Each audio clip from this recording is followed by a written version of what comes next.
Okay, so breaking news here. Allegations are showing Mnangagwa have ordered the military to be on the streets.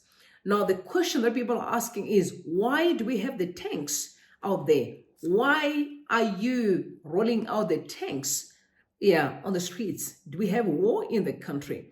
But I'm going to read this tweet that was sent out by Prophet Jahaman. He said, breaking, apparently Shoni Mnangagwa is in full control of the deployment of the military personnel.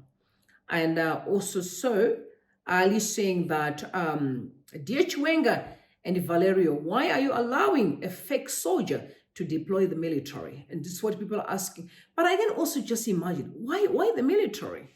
Because people are afraid. Zimbabweans are like wallowing in trauma every time as far as the regime is concerned. Why do you always want to use brutal force? Is that what you call leadership? Is that what you really call leadership?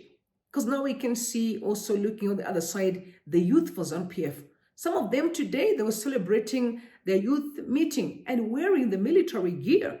And I saw one of the ZANU-PF supporters, asking questions, said, does Zimbabwe now allow civilians to put on camouflage?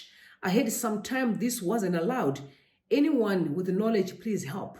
Why are your youth in ZANU-PF wearing the camouflage? They're also even having the black boots as well. But I guess this may be that we're trained to actually be able to fight citizens, But you also know, what are they fighting for? Because Mnangagwa is on record right now, again, cementing his, his statements against the Constitution, that he will not violate the Constitution. He will honor, and respect his party as well as the ZANU-PF people. Take a listen. Besides being a soldier, I'm a trained lawyer.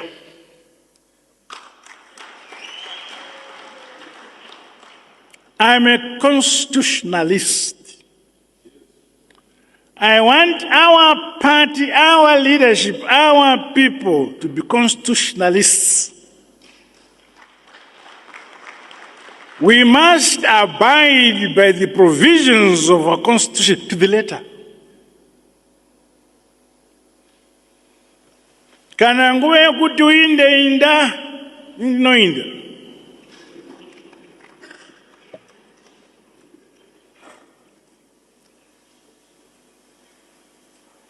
Atichengetedzei gwara romusangano. All right. So if President Mnangagwa is agreeing that he's going to honor the Constitution, so what is all these scenes that we are watching today? Why the panic? Do you understand what I'm saying? But then Max Lyon sent out a message. He said the irony of a president who came to power through a coup, telling everyone that he is a constitutionalist. Someone should remind him that he amended the Constitution for selfish reasons, captured all state institutions, weaponized the law, and compromised the judiciary. So for him to actually saying he is going to respect the law, no one should ever believe it. People need to be vigilant as far as Mnangagwa's his hallucinations are concerned. So it's getting really wild as far as I can see. It's really getting wild. However, the people that are kind of working with Hope Watching on that, you have heard him very clear that there may be blood on the floor, but some will be killed, some won't. It means there's a fight that is coming.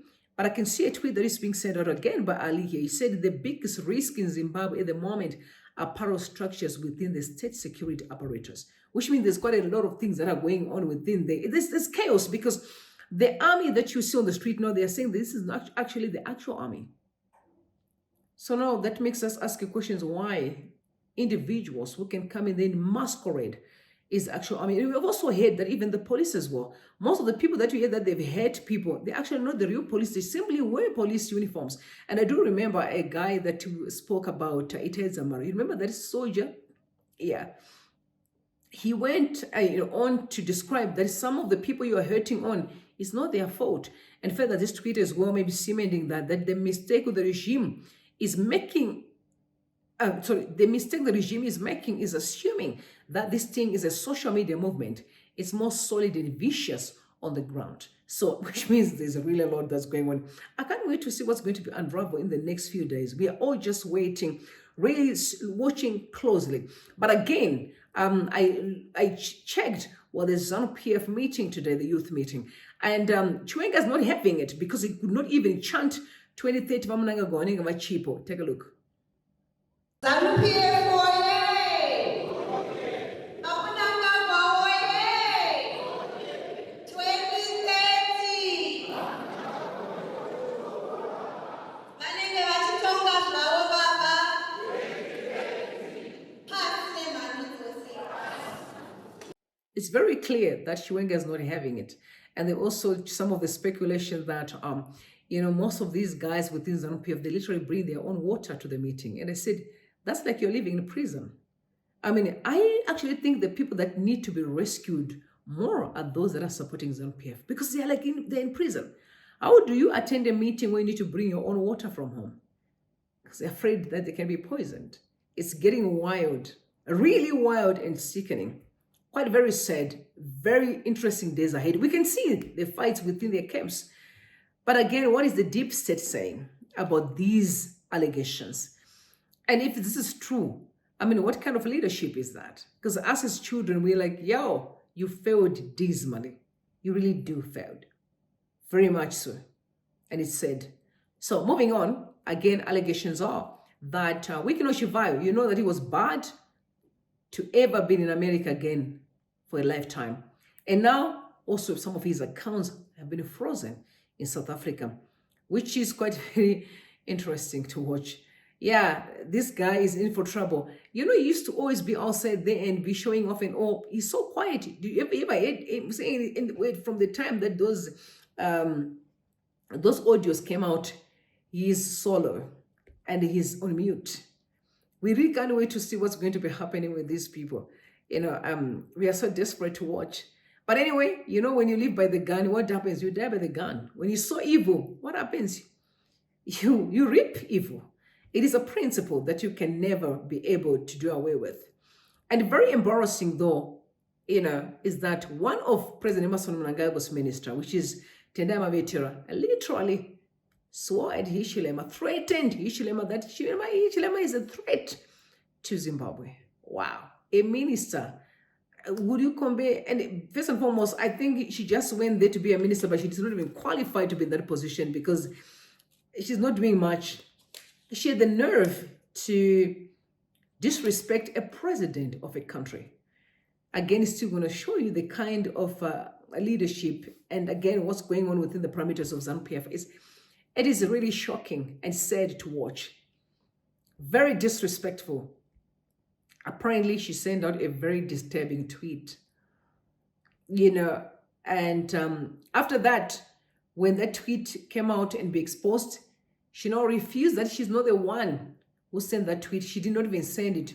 And people humiliated her by sending more information out and saying, no, but you did, right? You did send the tweet and disrespecting Hakainde Hichilema. And you also know that there's already tension in the room between the two presidents. After President Emmerson Mnangagwa again, told Putin that he feels lonely. And he also accused Zambia of having an American military base. And again, now even the kids too, they're disrespecting a head of state. It's getting really sad and wild. So guys, tell me what you think in the comment section because that's all I had these updates for you. Until next time, don't forget to join all our lives. If it's your first time, please make sure that you subscribe to the channel. And make sure that you watch all these ads, please. Do so just to support the channel. Or use the thank you button. There's a small little dollar in the corner there just to be of a blessing. I love you. May God bless you and may God bless Zimbabwe. Bye for now.